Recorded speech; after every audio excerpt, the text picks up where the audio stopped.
Before we get into the video, could everyone please subscribe to my Endless Diary Tales channel? Thank you so much. I was reborn together with Ethan Owens. In my previous life, I was the little sister he personally chose from the orphanage and later the wife who grew old by his side. In this life, when Mr. and Mrs. Owens once again reached out their hands to me, just like before, teenage Ethan coldly stopped them. "Mom, Dad, don't take her. I don't want her. I want this girl to be my sister." He held the hand of the girl standing beside me, the adopted daughter of the Walker family who had died young in our previous life. His gaze toward me was ice cold. "In the last life, you stole Lily's life and caused her to die miserably. So this time, it's your turn to experience the hell she went through." At that moment, I finally understood. So this time he wanted to play the knight, saving the princess, slaying the evil dragon. "Come with me." I looked at Mrs. Walker standing in front of me, then turned to the man who had once lived with me for 15 years, now resolutely holding that girl's hand as he walked away. I nodded slightly. "That's fine. In this life I want to live differently too." I walked out of the orphanage. The Owens family hadn't left yet. The moment Ethan saw me, he stiffened and immediately pushed the girl into the car, glaring at me. "Emily Owens," he said sharply, "even if you kneel and beg me, I still won't take you with us. The Owens family doesn't welcome you. A thief like you should stay with the Walkers, those people who eat others alive." He shoved me hard and slammed the car door shut with a loud bang. I stumbled, almost falling.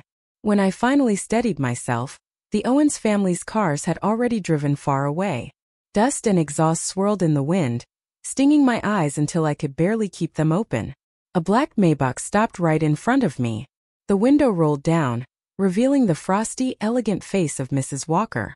"You want to go to the Owens house?" she asked. I shook my head. "The Walker family is good enough." Mrs. Walker gave me a faint, indifferent glance. "Name Emily," I answered softly. "From now on you'll be Emily Walker." Her tone was short, but I understood perfectly what she meant. I quickly got into the car and obediently said, "Yes, Mom." Mrs. Walker raised an eyebrow slightly, said nothing more, and leaned back in her seat to rest. I stayed quiet too. The car drove into the Walker estate. I followed Mrs. Walker inside, watching her set down her handbag and glance upstairs as if addressing someone. "Jason, this is your new sister, Emily Walker." I froze and instinctively looked up. Leaning against the railing on the second floor was a teenage boy, handsomer than Ethan, his features so refined they almost didn't seem real. I didn't know how long he had been standing there watching us. I was stunned. So this was Jason Walker. In my previous life, not long after I joined the Owens family, Jason had been sent abroad. I didn't see him again until many years later when he had already inherited the Walker family's business. But his once handsome face had been ruined, and with his ruthless methods, he had become known in the business world as Reaper Walker. Back then I had greeted him politely, "Hi, brother." But now Jason didn't respond at all. He simply leaned against the railing with that cold, distant expression. "Don't mind him," Mrs. Walker said. "He doesn't like to talk." She called a maid to show me around the house, then left. As I followed the maid toward my room, for some reason, I turned around and my eyes met Jason's still, lifeless gaze. Startled, I hadn't even managed to smile before he looked away coldly and turned back into his room. I had been living with the Walker family for more than a month. Except for the first day at the orphanage, I hadn't seen Mrs. Ty Walker again. Jason, on the other hand, I sometimes saw during meals. Every time I would greet him sweetly, "Hey, brother," but he never once answered me. Even so, I didn't mind because I was very, very busy.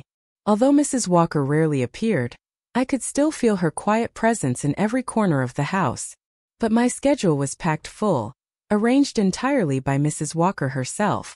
I had adequate lessons, dance classes, horseback riding training, and it was right in the middle of summer vacation. From morning till night, I was so busy that my feet barely touched the ground. Even Miss Chun, one of the housemates, couldn't help but feel sorry for me when she saw me come back from riding practice covered in bruises.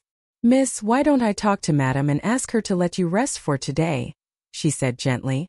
I slipped on my riding boots and shook my head. "No need."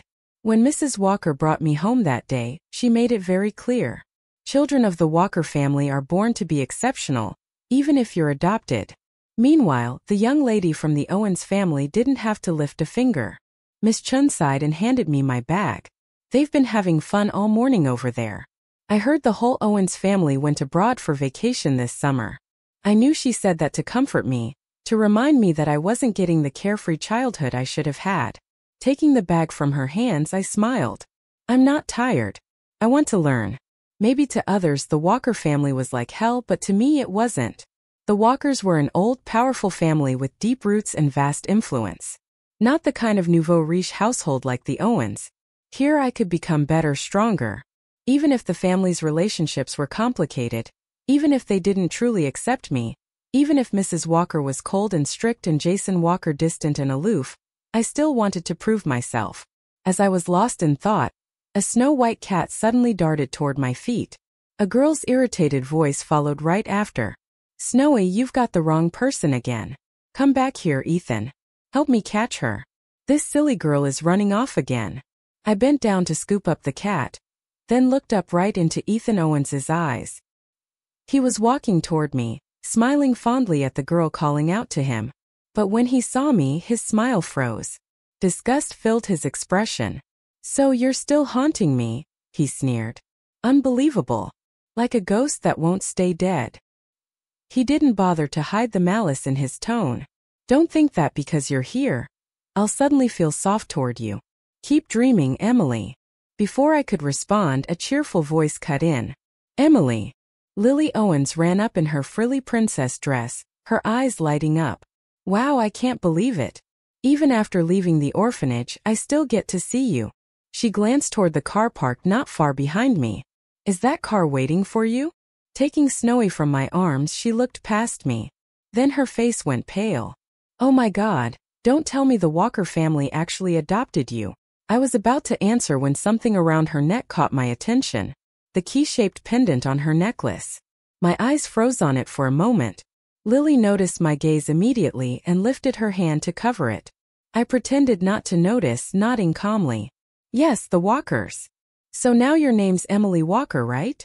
She asked, glancing awkwardly at Ethan, whose face had turned grim from embarrassment. I heard the Walkers are terrifying, Lily continued, lowering her voice. They say their heir is seriously ill and mute. Is that true? She pointed curiously toward the Walker mansion behind me. I frowned, ready to correct her, but she didn't give me the chance. Emily, are you learning to shoot? She asked, tilting her head as she eyed my riding and archery outfit. I nodded briefly. Yes, but I have something to do, so I should. Before I could finish, Ethan cut in impatiently. Lily, why are you wasting time talking to someone like her? Let's go. Lily pouted playfully and stuck out her tongue at me. Don't mind him, Emily. He's not usually like this. He's really gentle most of the time. I don't know what's gotten into him today. Ethan, wait for me. She grabbed her skirt and ran after him. I stood there in silence for a moment, then turned and walked away. Behind me, their conversation drifted to my ears on the breeze. Ethan and Lily were talking. Ugh, the Walkers are way too strict. Emily is the same age as me and she has to study every single day. Look at her. Bruises all over. It's so pitiful. Lily's voice was full of concern. What use is it for a girl like her to learn those things? Some people just don't have the fortune to enjoy life. Our Lily only needs to be a beautiful princess in this life. That's enough. Ethan replied sneeringly. Daughters of the Owens shouldn't have to suffer like that. Lily cooed. Yes. Mom and my brother give me the best life. Suffering isn't for us, Ethan replied. So in the Owens' eyes, effort equals hardship. I curled my lip. In my previous life, Mr. and Mrs. Owens had indeed spoiled me, but they never supported me in learning any real skills. When I wanted to learn riding and archery, they opposed it. What if I fell and left scars? How would I find a husband later? When I wanted to learn self-defense, they refused. What respectable daughter would learn those things? They had bodyguards. Who would dare bully the Owens child? Later, when I asked to study business and finance, they said, why learn so much? The Owens already have a son. That's enough. Outwardly, they indulged me endlessly. But in truth, they raised me to be a silk-wrapped doll dependent on others. By contrast, my foster mother at the Walkers told me plainly, children of the Walker family must learn everything and compete for everything. Summer vacation flew by in the blink of an eye, and the first day of school came quickly. My foster mother had already enrolled me in the international school where Jason studied, the same school Ethan and I had attended in my previous life. On the first day, I arrived early and sat in the car. When Jason opened the door, I smiled and greeted him. "Hi, Jason," Mom said. "From now on, we'll go to school together." Jason's movement stalled for a second, then he said nothing and sat as far away as possible. On the second day, I did the same. The third day, the fourth, like that for 2 months. I noticed something. Although Jason never replied to me, occasionally if I was late for breakfast and rushed out of the mansion, I would find Jason still standing by the car with his bag, waiting. I hid my surprise and curled my lips in a smile. He's so kind. Whenever that happened, Jason would glance at me with his usual cold indifference and then turn and get in the car without a word. Only this once, when stepping into the car, he put his right foot in before mine. The slight curve at the corner of his mouth. Such a small change, but it was unbelievably endearing. That day after school, I waited a long time in front of the teaching building, but Jason didn't come out. My calls went unanswered. Growing anxious, a bright flash of memory struck me. In my previous life, around this exact time, a major incident had happened at the school gate. I had been buried in my studies trying to keep up with the international school's pace, only catching fragments of classmates' gossip. Something about someone from the Walker family causing trouble. Rumors that the Walker heir had been attacked and disfigured back in high school. Could it be today? Was something happening now? Not enough time. I sprang into action.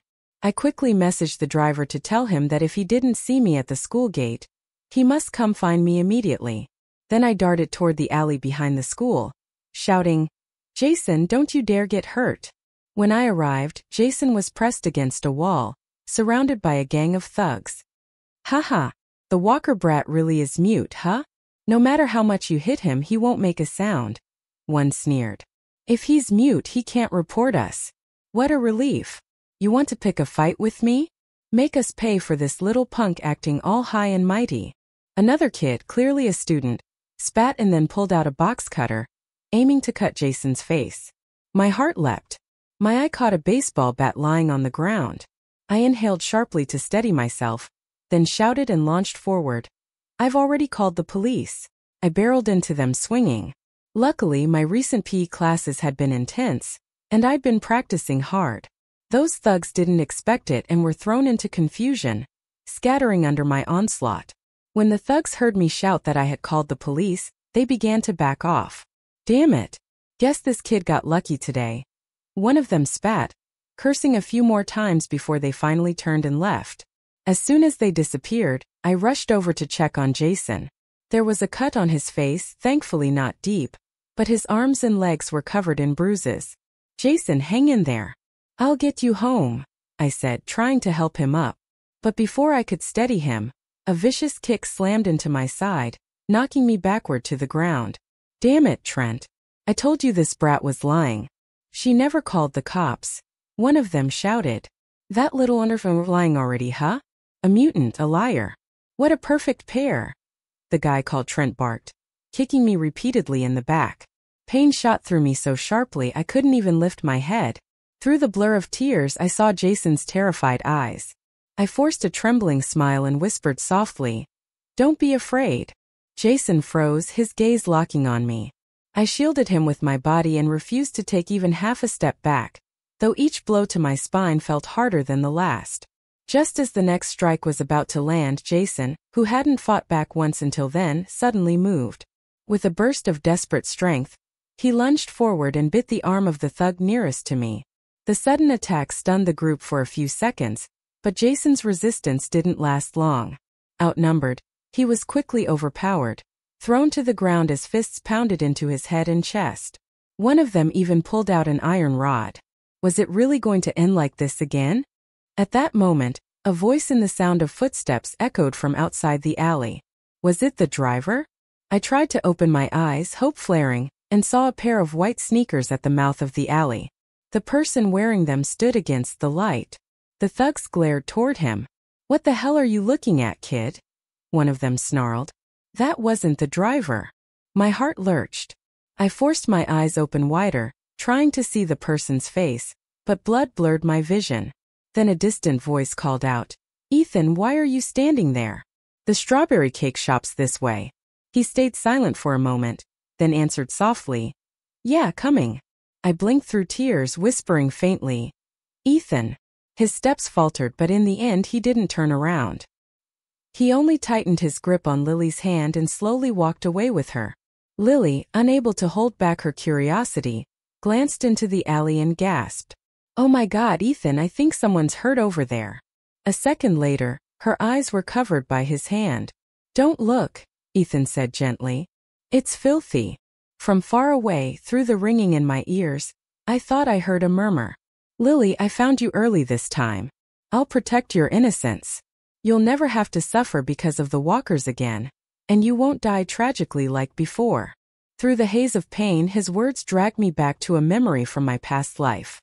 The final moments before his death when he'd whispered, "It's all my fault. If only I had found you sooner." Back then, I thought he was talking about me, about my accident, the miscarriage, my inability to have children.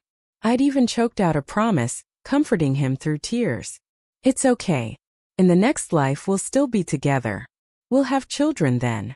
But now, I realized the regret in his last life had never been about me.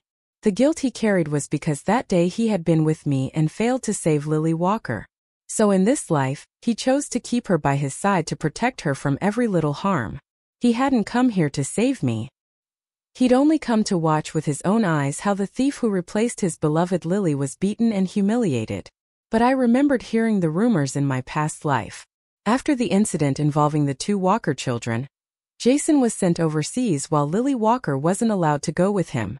Her standing in the family plummeted afterward. Some girl who knew the truth once whispered that on that day, Jason had risked his life to protect Lily. But she ran away without ever looking back. And yet Ethan still chose to believe that his precious Lily was the innocent one. So Ethan Owens really believed that his precious White Lotus was so pure. A laugh slipped from my lips as I wiped the blood from my face. Then, with what strength I had left, I scrambled to my feet and threw myself forward, clutching tightly onto one of the thug's legs. Even when he kicked and cursed, I refused to let go. "Don't hurt him," I screamed, holding on until my lungs burned and the world started fading to black.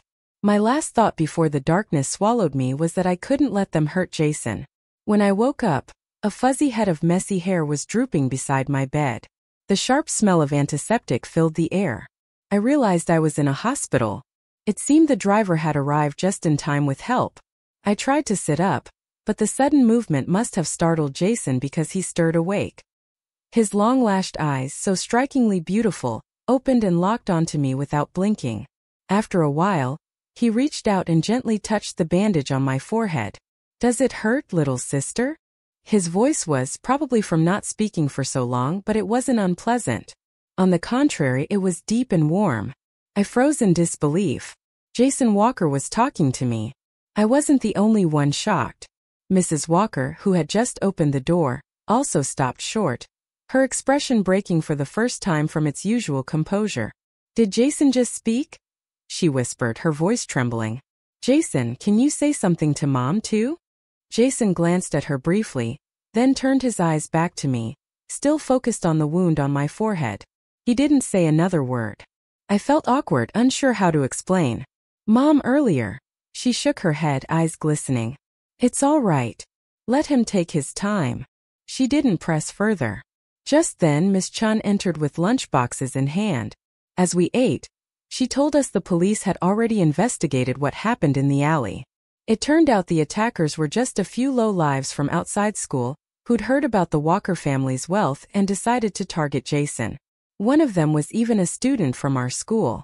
The adult offenders were being charged and would serve time, and that student had already been expelled. I nodded, my eyes lingering on Jason, who sat quietly eating his meal. Who would have thought in our past life, because of a few worthless thugs acting on impulse, a boy like him would end up falling into darkness? Luckily, in this life he was still safe. When Jason noticed I hadn't touched my food, he looked up at me puzzled. "Eat," he said softly. Snapping out of my thoughts, I smiled and picked up my chopsticks, placing food in his bowl. "You eat too." Not long after, a nurse came in, scolding Jason for sneaking out of his own room. That was when I realized he had escaped from another ward just to see me. Before he left, he reached out and gently patted my head. "Get well soon, little sister." Such simple words. But everyone in the room, from Mrs. Walker to Miss Chan, had tears in their eyes. Even Miss Chan quietly wiped the corners of hers. After Jason was escorted back to his room, Mrs. Walker didn't leave right away. She stood still, watching his back disappear down the corridor. Today, she wasn't wearing her usual flawless makeup. Without the sharp, commanding aura she normally carried, she looked softer, almost fragile. "Jason wasn't always like this," she murmured, taking a seat beside me. "He used to be such a good boy, steady, composed, better than most kids his age. Everyone called him a genius, not a mute or an autistic child." Her voice trembled slightly, her eyes shining with unshed tears. "Everything changed 4 years ago after that accident." I stared at her, stunned. She went on quietly. "Jason once had a younger sister, Sarah Walker. She was my husband's niece. Her parents died in a car accident, and I took her in as my own. Back then, things were very hard for us. After my husband passed away, the entire Walker group became a juicy target. Everyone wanted a piece of it. I had no choice but to harden myself, to fight back fiercely, and the more ruthless I became, the more enemies I made. 4 years ago, the Walker children were kidnapped. Sarah Walker was only 6 at the time. When she saw her brother being beaten, she threw herself at the kidnapper, biting down hard on his arm and refusing to let go. The man went berserk and struck her over and over on the head with a metal rod. Jason witnessed the entire thing. After they were rescued, he stopped smiling and he never spoke again. No matter what Mrs. Walker tried, it was useless. Out of desperation, she took a friend's advice to adopt another little girl, hoping it might help him heal. Mrs. Walker walked to the window as she spoke.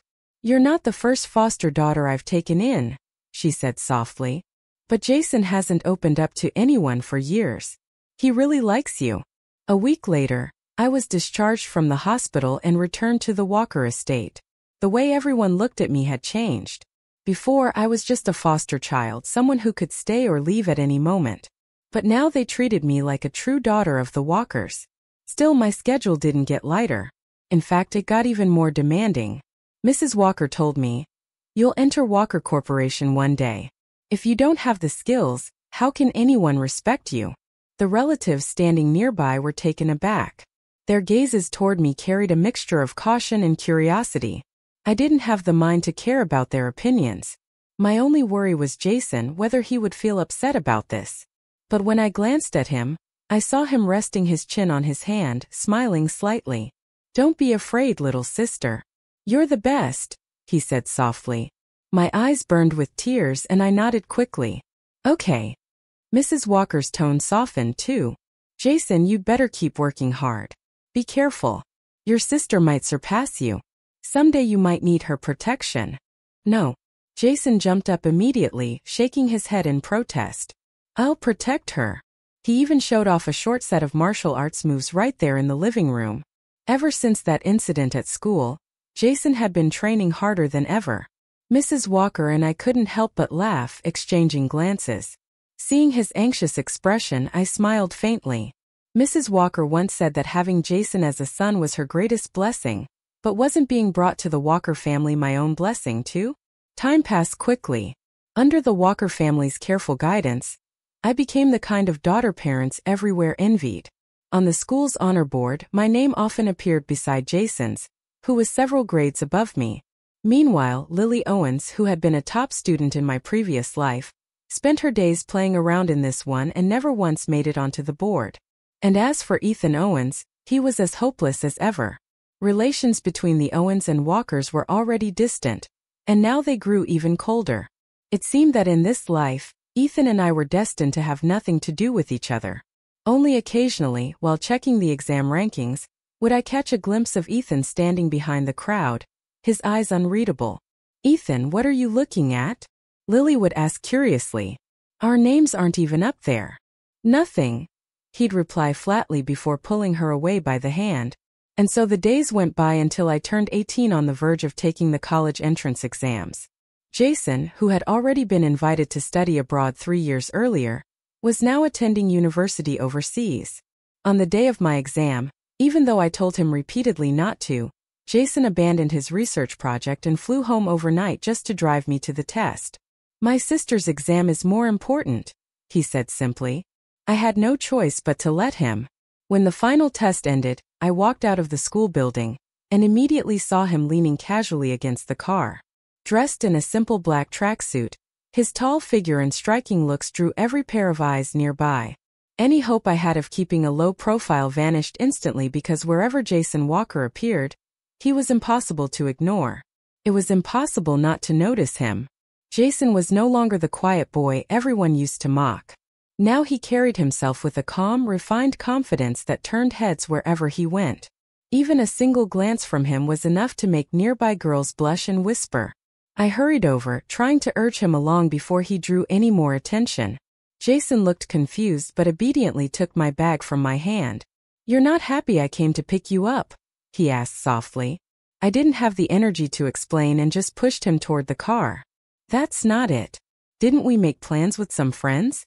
If we're late, they'll start complaining." We had arranged to meet with a few childhood friends to celebrate two things: his return from abroad and the end of my college entrance exams. After the meal, someone suggested we all go to the racetrack for fun. Since neither Jason nor I had other plans, we agreed to tag along. At the track, a small race was already underway. I glanced up at the big screen and froze. "Who's in the lead?" I asked in surprise. "Is that Ethan Owens?" Someone nearby nodded. "Yeah, he's back too. And apparently he's into racing now." I raised an eyebrow. "He races?" "Really?" Ethan had always been an average student.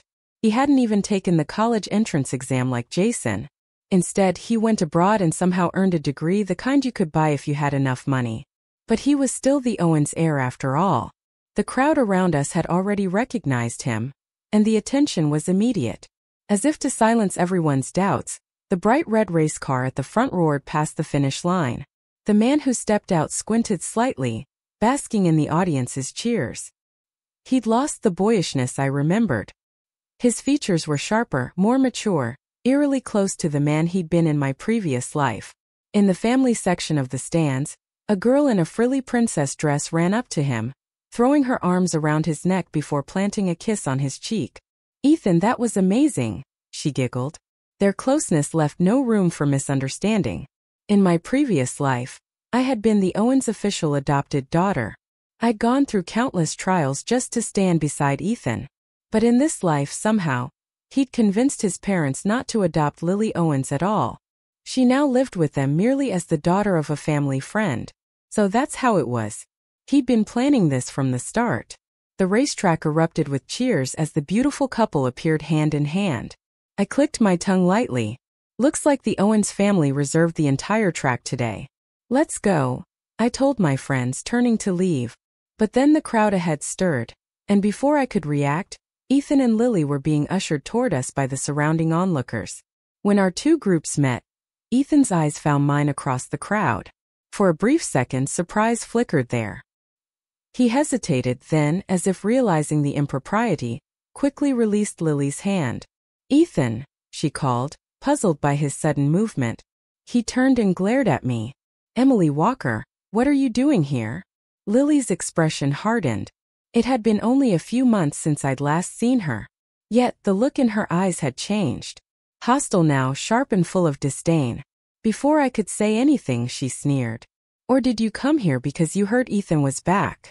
Did you want to see him race?" At that, Ethan's expression froze for a split second, his gaze drifting toward me, careless but knowing, as if to say, "So it's true." I was speechless. Did they really think I had nothing better to do? Jason frowned, stepping forward without a word. His tall frame completely blocked me from view. Ethan's eyes darkened at the sight. After a long pause, he finally spoke in an even tone. "Emily, Lily's just straightforward. Don't take it personally, Ethan." Lily stomped her foot, glaring at him. "Why are you being polite to her?" Who knows if she's been following us on purpose? Enough, Lily, Ethan said quietly, cutting her off. Still, his eyes couldn't help flickering toward me again. It was then he seemed to notice. After years apart, I was no longer the same girl. The refinement and quiet confidence the Walkers had instilled in me outshone Lily's petty jealousy completely. One of my friends beside me gave a soft, mocking laugh. You'd better keep an eye on your little princess, Ethan. She seems to think everyone wants a bite of what's hers. Then she smiled faintly. Emily's here to celebrate finishing her exams, not to chase after anyone. I'm here to celebrate finishing my exams, my friend said coolly. Not to watch some childish racing show. Her tone carried a subtle cutting edge. Lily's eyes widened in outrage. What do you mean by that? Ethan just won. How dare you call it childish? Ethan's expression darkened. He had just been basking in his victory. Yet now, being mocked in front of everyone, his pride clearly couldn't stand it.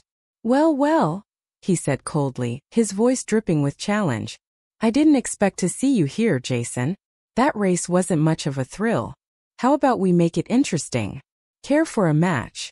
Ignoring everyone else, he locked his gaze on Jason Walker. Jason frowned slightly, about to step forward, but I quickly grabbed his sleeve and shook my head. I didn't want to get tangled up with Ethan again. Seeing this, Ethan let out a mocking laugh. What's wrong? Don't tell me you're scared. His taunting words hung thick in the air, sharp enough to slice through the growing tension. Everyone fell silent, uncomfortable, but unwilling to answer for Jason. They all knew he hadn't touched a steering wheel in years. I took a steady breath, loosening my grip. Jason reached out and gently patted my head. Want to see me win? He asked quietly. I blinked in surprise, then smiled and nodded. Yeah, you can do it. Without another word, Jason turned and walked toward the track, not sparing Ethan a single glance. Ethan's face clouded instantly, the look of someone unaccustomed to being ignored. His jaw tightened as he stormed off toward his car, his expression black with fury. The starting gun went off. Ethan's signature red race car shot forward, leaving Jason's sleek black car far behind in an instant. The roar of the engines filled the air, shaking the stands. No skill at all, Lily scoffed beside me. He should stick to studying and stop pretending he can race. She turned and smirked. Falling behind right from the start. How pathetic. You think he can catch up to Ethan? Her friends chimed in with laughter. I clenched my fists, my anger simmering, but I held my tongue. Instead, I fixed my eyes on the track, silent, waiting. Then it happened. At a sharp turn, Jason executed a perfect late break drift. Smooth, clean, breathtaking. In one flawless move, he overtook Ethan's car and shot across the finish line first. The entire racetrack went dead silent. Lily froze in disbelief, her mouth slightly open. Someone in the crowd muttered, "That maneuver? It looked exactly like Wraith, the champion from last year's international circuit." The murmurs spread like wildfire. They were right. Jason Walker, at just 15, had once won the International Youth Racing Cup. He was called the Young Racing Prodigy. After taking a break for years, he had returned quietly to the circuit, sweeping 3 major championships last year. But he had always raced under an alias, Wraith. His real identity had never been revealed until now. Jason opened the car door and walked straight toward me. His composure never wavered, his calm presence radiating quiet dominance. Extending his hand, he said simply, "Let's go home, little sister." I smiled, slipped my arm through his, and nodded. Okay. Behind us, I could hear Lily's awkward attempts to comfort Ethan, her voice faltering, and Ethan's furious breathing heavy and ragged. Not long after, the college entrance exam results were released. I ranked first in the entire country. I wasn't surprised, but Mrs. Walker and Jason were overjoyed. They promised that once my acceptance letter arrived, they'd take me on a trip abroad. I protested, saying I still had courses to finish, but Jason frowned. "Emily, you're pushing yourself too hard. You need to relax." Mrs. Walker agreed. "No matter what happens, remember this. Our family will always be your home." Her words caught me off guard. For a moment, I realized something I hadn't before. Ever since I was reborn, I'd been forcing myself too much, driving myself until I could barely breathe. The fact that Ethan had chosen Lily over me so decisively had cut far deeper than I'd admitted. I'd spent every day since trying to prove my worth to the Walkers, terrified of being abandoned again. But now, looking into their warm, reassuring eyes, I felt something melt inside me. I smiled faintly and agreed to go.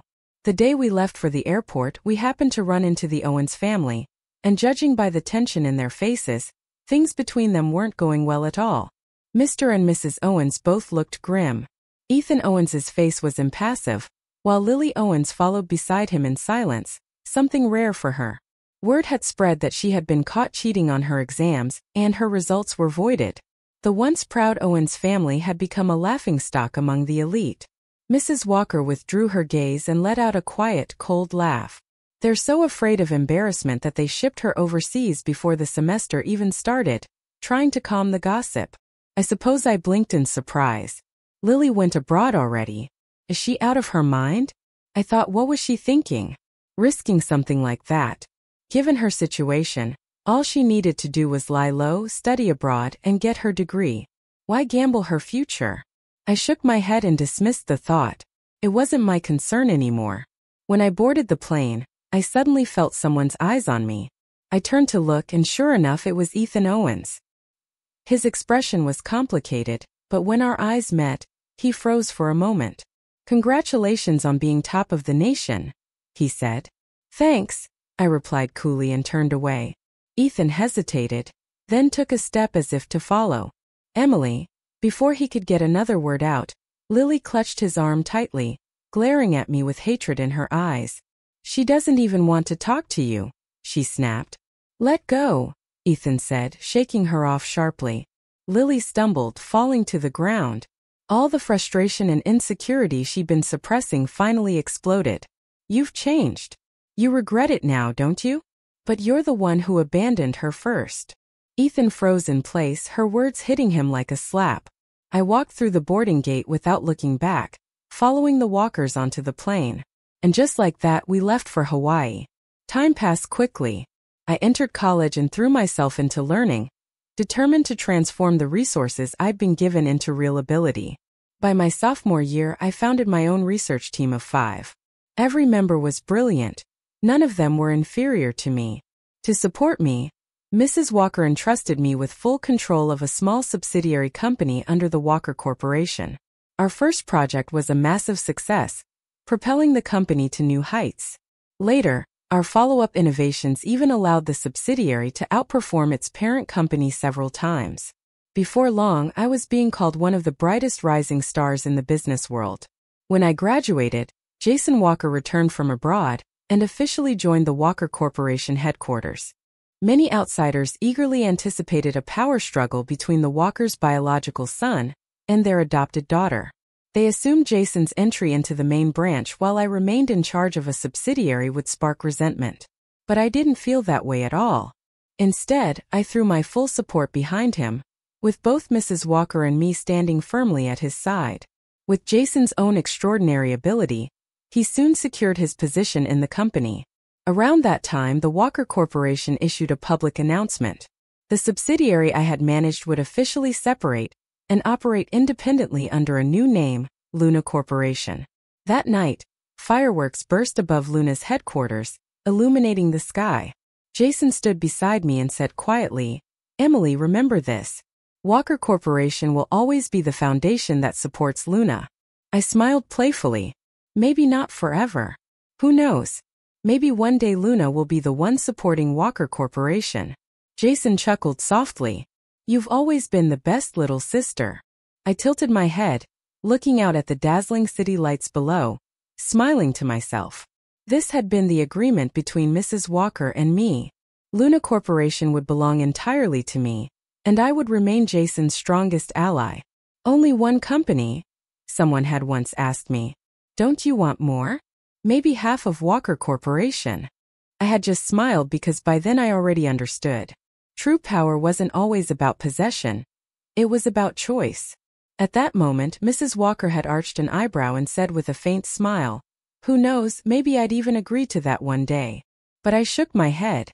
"What I want," I told her quietly, "is something that belongs entirely to me. Something that belongs only to Emily Walker." After living through 2 lifetimes, I understood one thing clearly. Only what you hold firmly in your own hands can truly be yours. After graduating as an honors student, I was invited back to my university to represent the school in an equestrian and archery competition. For me, it was little more than a rare chance to relax amid my busy schedule. As expected, I won the championship effortlessly. As soon as I stepped down from the podium, the professors and faculty members surrounded me layer after layer, showering me with praise. It took some effort to slip away from the crowd, only for someone to call out behind me, "Emily, Ethan Owens is here too." It had been years since we'd last met, since he'd returned home and taken over the Owens Corporation. Ignoring Lily Owens's bitter glare, he walked straight toward me, his eyes running over my fitted riding outfit with obvious admiration. "You've become even more remarkable," he said softly, his gaze full of surprise, regret, and longing. That look, it was so familiar. In my previous life, I'd once attended a gala with him. That night, Lily Walker, as the Walkers' adopted daughter, had performed a piano piece on stage. Ethan had looked at her with this exact same expression. Odd, wistful, and full of yearning for something that didn't belong to him. I almost laughed out loud. Some things never changed even after being reborn. Ethan Owens still craved what he couldn't have. I met his eyes briefly, offered a polite nod in greeting, and turned to leave. But he stepped in front of me, blocking my way. His expression darkened. "What if I said we could start over? You'd still be my sister, right?" I froze for half a second, then almost laughed again. How self-centered could one man be? "I don't understand what you're talking about," I said evenly. "If you have too much free time, Mr. Owens, perhaps you should focus on saving your company instead." Ethan's face instantly darkened. I wasn't wrong. Owens Corporation had been in deep crisis lately, its stocks plummeting. In my last life, the company had gone through a similar collapse. Back then, Ethan's pride had kept him from asking for help until it was too late. Out of misplaced affection, I'd once begged Jason Walker, by then the cold and feared Reaper Walker, to help the Owens family. His intervention had saved them, but at a steep price. This time, even though Ethan had been reborn and thought he could rewrite fate, the Owens Corporation's foundations were already rotting from within. Without the Walker's backing, his limited abilities could no longer turn the tide. He was doomed to fail again. I didn't waste another word. I turned to leave, only for a sharp voice to cut through the air. "Emily Walker. Ethan and I are getting engaged soon," Lily Owens shouted, storming up to me. "Can you just stay away from us? Stop showing up everywhere." Her jealousy flared after being ignored too long. She lunged forward, blocking my path, but Ethan pushed her roughly aside. "Enough. What's gotten into you?" he snapped. "You're not helping, just making things worse." Lily stumbled and fell to the ground. Her eyes widened in disbelief as she looked up at Ethan, disgust and irritation written plainly on his face. Whatever hope she'd been holding on to shattered completely. "I'm the one causing trouble?" She laughed hysterically, pointing first at him, then at me. "So this is it. You regret it, don't you? You think she'd ever take you back? She's not the same girl anymore. She's Emily Walker now. Who do you think you are? You're the one who chose me, and now you're tired of me already." Her voice cracked loud and wild with despair. And then, in that moment, I understood. Lily Owens had been reborn too. No wonder she'd been acting so unstable, so desperate. "Enough, Lily." Ethan's face went pale as he turned toward me, hastily pulling her to her feet. "I'm sorry, she didn't mean. Please don't mind her." But Lily yanked her arm free, shouting through tears. "Sorry, you're calling me your sister now? We're supposed to be engaged, and you're calling me your sister." Ethan's brow furrowed, his expression a mix of guilt and frustration. But for once, he couldn't find a single word to defend himself. Ethan still forced himself to remain calm, trying to reason with her. Lily wouldn't listen. Their argument grew louder and louder until I could no longer pretend not to notice. I quietly slipped away, leaving the chaos behind.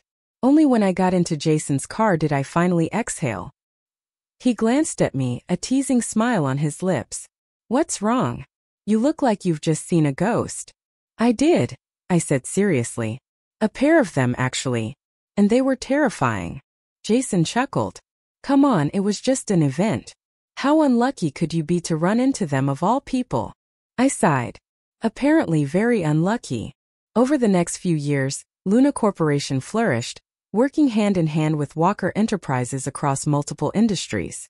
We became even stronger together. Our success was undeniable, and I quickly earned the title of a new generation business elite. No longer the Walkers' adopted daughter, but Emily Walker of Luna Corporation. Meanwhile, the Owens Corporation was collapsing. They'd been forced to sell assets, liquidate branches, and even surrender shares to keep the company alive. Because of the kindness the Owens family had once shown me in my previous life, I had quietly instructed both Luna and Walker Enterprises not to take advantage of their fall, not to crush them the way others in the industry were eager to. It was the only mercy I could offer. Even so, it barely kept them from complete ruin. I met Ethan Owens again at a corporate bidding conference. I sat on the panel of judges. Ethan and Lily Owens were among the bidders below. When he noticed me from afar, his confident facade faltered. He looked away, avoiding eye contact. Once the Owens family had been a pillar of the business world. Now they were just another company fighting for survival. I didn't linger on him any longer. During the intermission, I went to the restroom to wash my hands. As I was drying them, I caught sight of Lily quietly stepping in behind me. "Can we talk?" she asked. I gave her a short glance, then calmly folded the paper towel and stepped into the adjoining lounge. She followed. "You've been reborn too, haven't you?" she asked suddenly. "Does it matter?" I replied. She stiffened, then lifted her chin. "Ethan abandoned me for you. Are you really not affected by that?" I kept my tone steady. "Why should I be?" Her expression twisted with anger. "He threw you into that damned Walker family. You know what they're like. His mother's a snake and Jason's no saint either." "Watch your words," I said coldly, her lip curled in mockery. "Oh right. I forgot. You're the precious Miss Walker now. Must be nice having the whole family wrapped around your finger." "Relationships work both ways," I replied evenly. "You get back what you give." "Ha," she scoffed bitterly. "There it is. The perfect princess tone I hate so much. What makes you so special?" "Huh." She stepped closer, her voice rising. "In our last life, you were the one the Owens family chose to adopt. You grew up in luxury, married Ethan, had everything. And in this life you ended up in the Walker household, and still everyone loves you. Even Ethan can't forget you. Why? What do you have that I don't?" I watched her, careful to keep my distance. "You're mistaken. Ethan doesn't love me. He loves you. You two are even engaged." Lily threw her head back and laughed, a hollow broken sound. "Love me? Don't kid yourself. The one he can't forget, the real woman he worships, isn't me. It's the original owner of this necklace."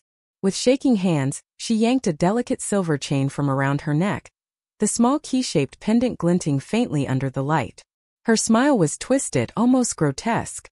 "Do you remember that day outside the orphanage?" she asked. "You saved a boy who was about to drown.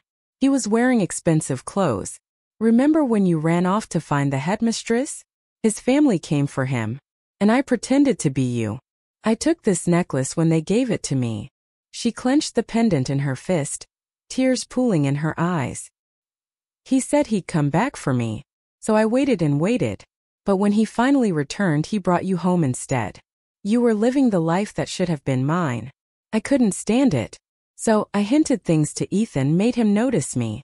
But later," her voice broke, turning sharp and venomous. "Later I slipped up. I said too much. His mother wanted me gone. And Jason nearly beat me to death. He knew. He knew I'd left him in that alley that day. If it weren't for him, I wouldn't have run. I wouldn't have caused everything that happened after." Her words tumbled out, drenched in hate and guilt. And for a long moment, I just stared at her in silence. The truth I'd never known finally unraveled before me. Ugly, cruel, and yet inevitable. Fortunately, everything could still begin again. But now, Ethan said he didn't want to be engaged anymore. Once in his eyes, there had been only Lily. But at that moment, I finally understood it all. So that was it. The one Ethan had been searching for across lifetimes wasn't me. His regret had never been about Lily. It had always been about her, the girl he believed he'd found too late in his past life. Poor Lily Owens. Even after being reborn, she was still so naive. Ethan Owens had never truly been infatuated with me, Emily Walker, for who I was. What he loved was the status, the untouchable glow of the Walker family's name. That was the only thing he'd ever chased, the thing forever out of his reach. Whether it was Emily Walker or Lily Owens, his obsession was never about love. It was about conquest. In our past life, Lily had borne the title of the Walker family's adopted daughter. Even if she wasn't cherished, the refinement and aura of that position made her shine like a distant moon, something Ethan could only look up to, never hold. But in this life the roles were reversed. That unreachable light had shifted from her to me. I glanced past Lily toward the doorway where Ethan was standing, his face pale with disbelief, frozen like a man struck by lightning. I shook my head slowly. You were wrong. Wrong. Lily's voice cracked. What am I wrong about? What gives you the right to stand there and judge me? Her words were cut off by Ethan's furious shout. You lied to me, you manipulative. If it weren't for you, how the hell would I be in this mess? His bloodshot eyes glared down at her, rage and shame twisting his face. Outside thunder rolled, a storm brewing. I turned on my heel and walked out, quietly shutting the door behind me. At the end of the hallway, Jason stood beneath the soft amber light, his expression calm and patient, as if he'd been waiting for a long time. But when our eyes met, he smiled gently. No hint of impatience in his gaze. Let's go, Jason, I said quickly. He nodded, falling into step beside me. Not long after, news spread that Lily Owens had stolen confidential documents from Owens Corporation and sold them to a rival company. The scandal sent the entire Owens family into chaos on the brink of collapse. The cause? Ethan had broken off their engagement and even discussed arranging her marriage abroad to smooth things over with investors. Lily had completely lost her mind. If she couldn't have it, she'd destroy it. She defected to the competition, handing over Owens's internal trade secrets. When I first heard the news just 2 months before a major bidding round, I wasn't even surprised. Whether in the past or in this life, Lily had always been the same. Selfish, deceitful, and treacherous. I had brushed it off when Jason mentioned it to me, laughing lightly before letting it go. I never imagined that the Owens family's misfortunes weren't over yet. A few weeks later, another headline shook the business world. Ethan Owens had been hospitalized. He'd been stabbed by Lily. According to witnesses, she hadn't even tried to run. The Owens family had caught her almost immediately. At first, they'd been soft-hearted, hoping to persuade her to turn herself in. But Lily had only grown more hysterical. She screamed that Mrs. Owens was to blame. If it weren't for you, that old witch, Ethan would never have tried to marry me off. When Mrs. Owens stepped forward to calm her, Lily snapped. She pulled out a knife and lunged. Ethan threw himself between them to protect his mother. By the time Lily tried to pull the blade back, it was already too late. Now Ethan lay in a hospital bed, his condition uncertain. The Owens family, finally done shielding her, turned her into the police. Charged with corporate espionage and attempted murder, Lily Owens's future was sealed. She would spend the rest of her life behind bars. A year later, Luna Corporation went public on the International Stock Exchange. The Walker family hosted a grand celebration in my honor, inviting powerful figures from both the political and business worlds. I smiled with composure, conversing gracefully with distinguished guests. Everywhere I turned, I was met with praise and admiration. As I raised my glass, my eyes drifted to a corner of the room. There, half hidden by the glittering crowd, stood Ethan Owens. His tailored suit still tried to whisper wealth, but the cut was outdated, and his once proud posture looked uncertain, awkward. For the first time in a long while, I looked at him without anger, without nostalgia, just quiet, unshakable distance. The collar of Ethan's suit was frayed, the fabric at the seams visibly worn. I gave him only a brief glance before turning away. The Owens family had only been invited to the gala because Mrs. Owens had personally gone to beg for it. A night like this, filled with political and corporate elites, was their last desperate attempt to cling to any remaining connection. Out of old neighborly sentiment, Mrs. Walker had reluctantly agreed to let them attend. Now the Owens family was drowning in debt, and had long been forced out of the high-end district where they once lived. When the ball began, I declined several dance invitations. After mingling for a while, I slipped away as the crowd began to thin, stepping out onto the balcony to breathe in the cool night air. The breeze brushed against my face, crisp and faintly scented with roses from the garden below. I was lost in thought when I sensed someone approach. Turning slightly, I saw Ethan Owens, his presence quiet but intense. "Emily," he said softly, his voice trembling with emotion. "You've come back, haven't you? I knew it. We were together for so many years. I'd recognize you anywhere. You can't fool me." The wind seemed to pause for a moment, suspended between us. He took a step closer, lowering his voice to a hoarse whisper. "Back at the orphanage, you could have chosen me. You could have reached out your hand. Why didn't you?" I slowly turned to face him, meeting his gaze without wavering. "Because I wanted to choose a path that didn't include you," I said quietly. "And you made the same choice, didn't you?" The words fell like shards of ice piercing straight through him. Ethan staggered back, his face pale beneath the moonlight. His lips trembled as if to argue, but no sound came out. As he knew I was right. He had been the first to turn away, to choose a life without me. So what right did he have now to ask why I'd done the same? After a long silence, he finally turned and walked off. His shoulders were slumped, his steps unsteady, as though all the strength had drained from his body. Even after his figure disappeared into the shadows, I found myself still staring after him, unmoving. "Emily." The familiar, gentle voice came from behind me, low, calm, and comforting. I turned and saw Jason Walker standing there. He approached quietly, his eyes glancing briefly in the direction Ethan had gone before returning to me. He handed me a glass of warm honey water. "Are you tired?" he asked softly, his tone filled with simple, genuine concern. I accepted the glass, letting its warmth seep into my palms. I looked up at his sharp, handsome profile. Then, back toward the glittering ballroom where Mrs. Walker was gracefully conversing with guests. "I'm not tired," I said with a small smile. Leaning gently against his shoulder, I whispered, "Jason, you know what? My life right now, it's really good." He hummed softly, listening. "I have a mother who, though strict, always respects me. I have a brother who stood before me all these years, shielding me from every storm." The night air felt softer somehow, and for the first time, the warmth that filled my heart didn't feel fleeting or fragile. It felt real. All the pain, betrayal, and regret from the past belonged only to the past now. In this life, I wished only one thing for myself, to shine brilliantly.